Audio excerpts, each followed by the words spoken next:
And we're back today with Daniel Fusco, who is rapidly becoming one of my least favorite apologists because there's something seriously wrong with this guy, and this video is a prime example of it.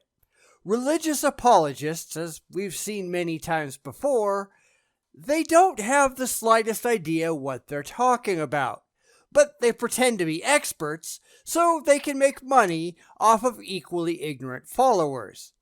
It's all just a sham. So let's go take a look.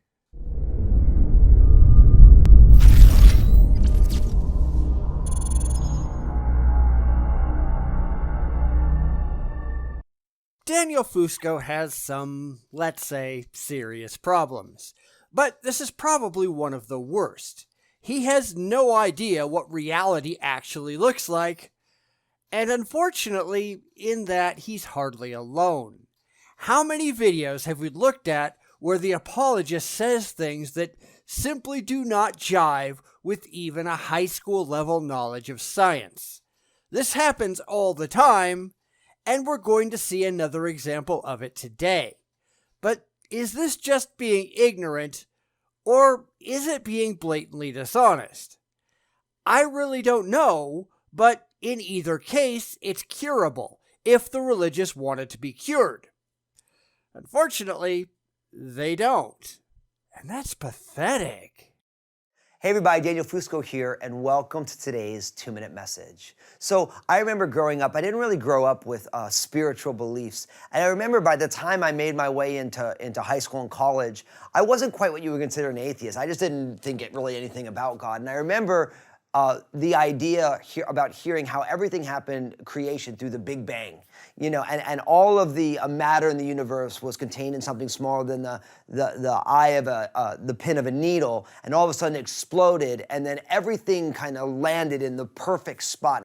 You've pretty much shown that you have no idea what science is, what the Big Bang is, what cosmology is, or pretty much anything else. And unfortunately, that's not uncommon. And it doesn't necessarily have to do with a religious education, because there are plenty of really stupid teachers in the public education system too.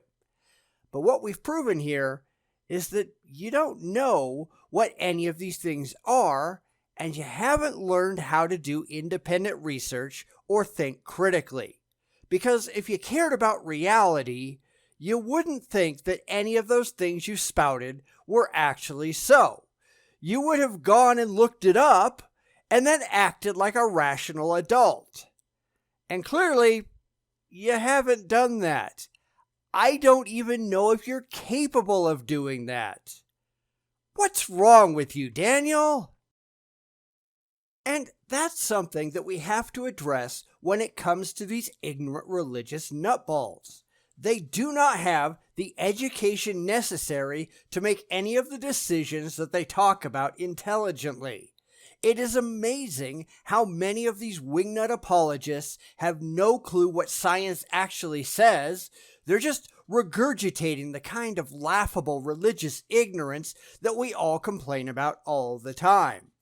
They don't know what science says because they don't care what science says. They are just pushing ignorance on their flock and rationalizing why their beliefs have to be true, even if they have to lie to do it. And that's not something to be proud of. I remember hearing that and thinking to myself, uh-oh, I got a problem. Because really what I started to realize is that I actually didn't have enough faith to be an atheist. Well, you've got a problem, and it has nothing at all to do with science.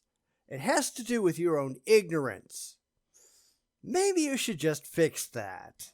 I could not believe that there was a Big Bang, it exploded outward, and everything landed perfectly where there's suns and planets and orbits and gravity and all this stuff just...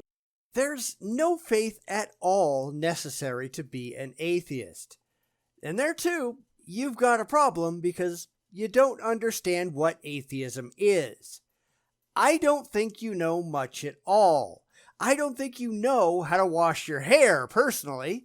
I mean, seriously, Daniel, have you looked at yourself lately? And unfortunately, you're not alone. Pretty much all apologists are ignorant, or at least they play at ignorance, because they want to make a buck off of the gullible faithful. Granted, most of them have better grooming skills than you do, but you're all peas out of the same rotten pod.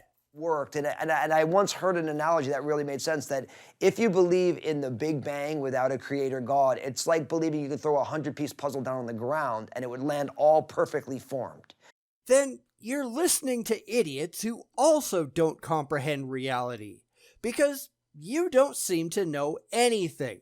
You don't want to know anything, and you're just making a buck catering to the stupidity of your followers. Nobody with even a high school understanding of science would say any of the things that you're saying. Nobody. Because the things that you're saying are just dumb. And maybe that's why most apologists haven't got any demonstrable secular education. It's all religious schools and home beliefs. And Daniel, you grew up in a Catholic family. So the idea that you had a decent non-religious education is laughable. It's no wonder why you don't know anything. You've never had the opportunity nor the interest to learn. And I realized, actually, I don't have enough faith to do that. See, I believe in the Big Bang. I also believe that the Big Bang happened because of the Big Banger. I believe that God spoke and all of creation came into existence. And where is your evidence for that? Because clearly we have tons of evidence that this scientific fact happened, and you can't even get that through your head, so you make up an imaginary friend, or you adopt an imaginary friend, something for which you have no evidence whatsoever, to just magic everything into existence because feelings.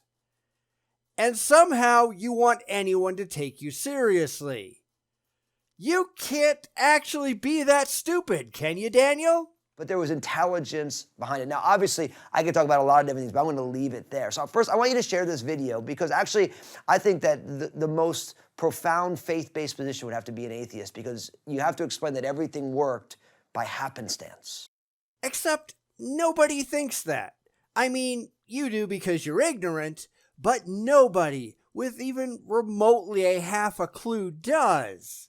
And looking at this video, it's getting massively downvoted, and people in the comments are telling you what an ignorant idiot you are, and that doesn't seem to bother you.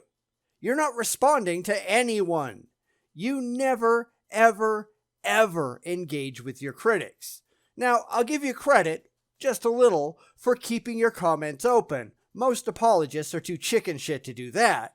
But you're not learning anything from people who are far smarter than you. Because you don't care. By natural selection, whatever the language that you use. I actually think that's the greatest faith-based religion in the world, is to be an atheist, because it goes against all logic on every level.